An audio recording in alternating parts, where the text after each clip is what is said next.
20 سالی که من با باباتون هستم همیشه آرزو داشتی همچین روزی برسه. خب الانم که قاضی تحقیقات شده این خطرها هست دیگه. آفرین بابا جون. بدشانسی این شلوغی ها همزمان شده با شروع کار من تو این شهر. تو هم شعار دادی؟ شعار دادم سریعم در آوردم. بابا چرا مردم دارم میدونم اینا بهم دادن برای حفاظت شخصی. برای چی؟ حفاظت از خودمون. جلوی چشام دوستامو کتک زدن گرفتنشون. خودم میدونم چی بگم چی نگم. دیگه برای من تعیین تکلیف نکنی ها. به خدا میذارم از این خونه میرم. از یه سری اوباشی که تمام مسئلهشون لخ شدن تو خیابونه حمایت میکنی.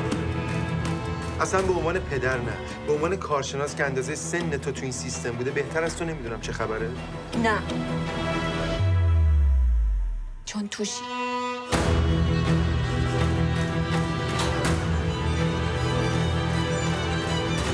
نگرانی خانوادت بفهمن چی کاره ای؟